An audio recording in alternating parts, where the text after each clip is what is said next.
38. Now there's only one red that's safe,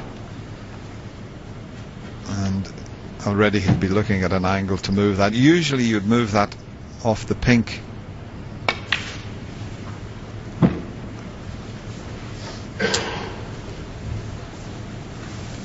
The pink's a better angle 44. to get to that red.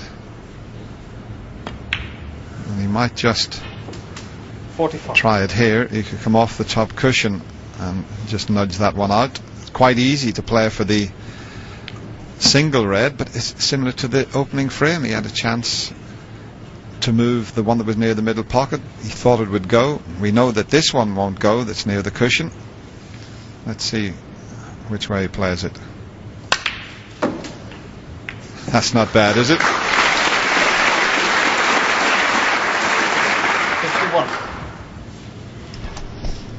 Oh, that's the best shot he's played in the match so far, because it's one of those that if he didn't really get into the cue ball, you'd have missed the kiss, and he really dug deep there and played the shot absolutely perfectly. 58. We haven't even been going for 4 minutes in this break. He doesn't hang around. 59. 16 seconds. I mean, Ronnie's only 18. This is explosive stuff from the man from the Potteries. Oh, looking at the way the match has gone, Dennis, bar for that misread in the opening frame, he could have led 3-0, and Ronnie looks in great form.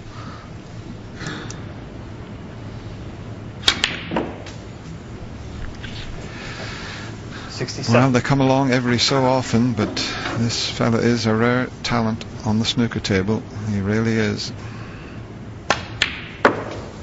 70.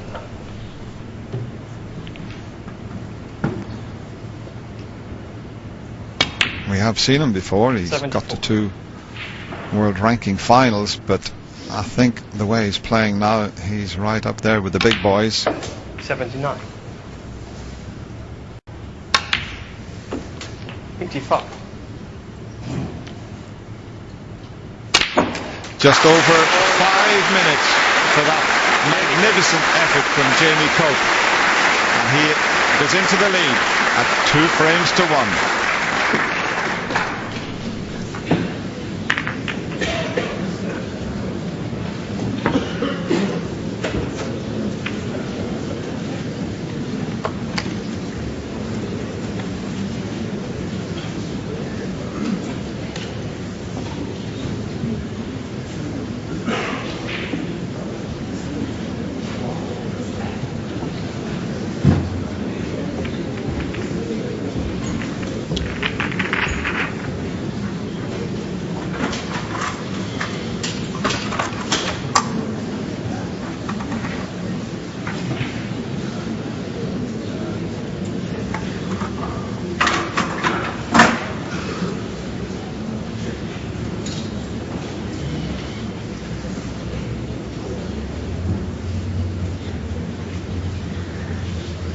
Thank you. Frame 4.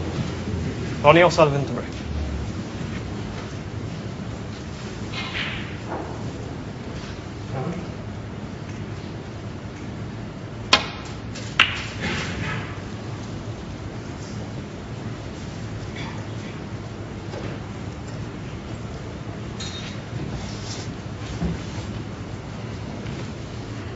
Yes, it's been great stuff so far, but every frame we've had the black tied up early.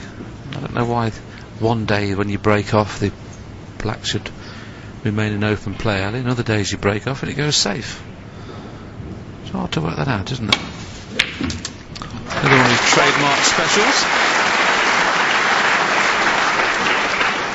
It's so interesting listening to Steve Davis say that at 22 the players are reaching their peak. Isn't it amazing? The great John Spencer and the great Ray Reardon, they were at their peak in their early 40s, mid 40s. Just shows you how the game has changed. Of course, in those days you had to work for a living before you turned professional. Terry Griffiths was a bus conductor, Ray Reardon was a miner and a policeman, and Willie, you were a school prefect. Yes, that was my last job. I enjoyed it very much. Did about 10 minutes a day.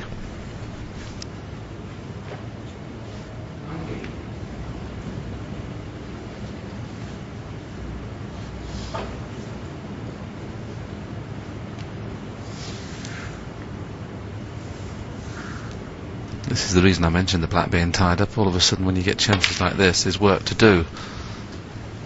The way he's playing at the minute, if the black had been an open play, you'd be thinking, oh, this is a chance. But it's not a frame winning opportunity at the moment. He's got a lot of work to do here.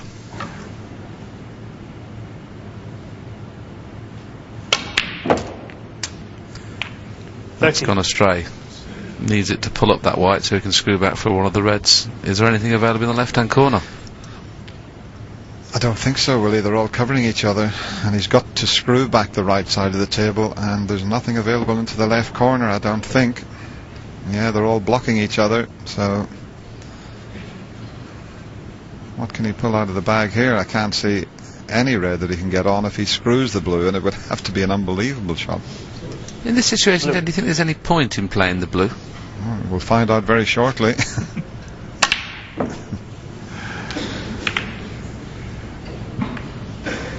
Jamie Cole, he did try something very, very special, but sometimes you can go that one step too far, but you can't blame him for doing it the way he pots.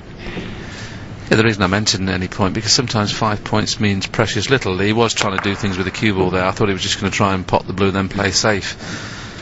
You know, I don't blame him now, seeing what he was trying to do, but it was a dangerous shot. But everything tied up still, so not a chance really for... a good chance to score heavily, that is.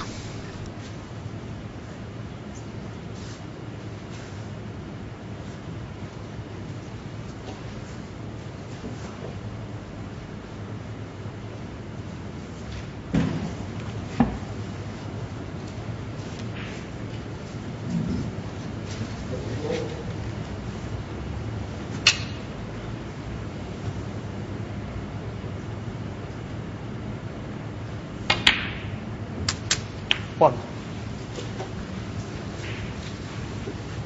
Well, pink at distance. Just asking the cameraman to move out of the way. Just very tight round here. We've got 2 cameras on the floor, of course, and they do all the work around the black spot end. Now and again, they're very close to play.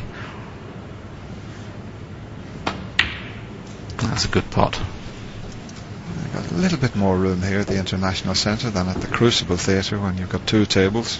7. There's the arena there, and there's a packed audience at this side watching what is at the moment a super match.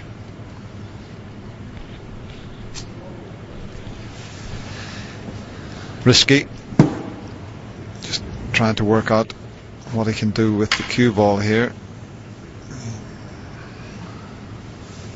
Doesn't like it. Well, left-handed. Probably better playing it left-handed because he's so good. Now this will be a good shot from a positional point of view. Has he fluked it? Ronnie O'Sullivan, 7. I think he was thinking more about the white there than the pot. Within the space of 2 minutes, we've seen both players push the boat out a little bit, haven't we? We saw Jamie Cope play a very, very tough blue to come round the left-hand side of the table. There we saw Ronnie off a half-ball pot, trying to screw into the reds and get back onto one of the bought colours, but has he left anything?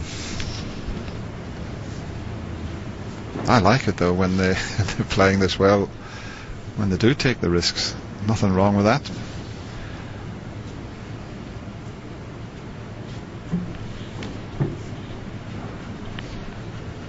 Can he come up with a plant here? The red's not right over the pocket, so he'd have to be pretty precise here, and he could bring the black into play. That's unlucky. Now if he rolls, I'm just thinking he might be able to get a snooker here, you know. If he just rolls onto the black, I think he can leave a snooker. It's a tight on the blue. Jamie Cole, 1. It's not going to be a difficult one to hit. He'd like to land in behind the one that's near the corner.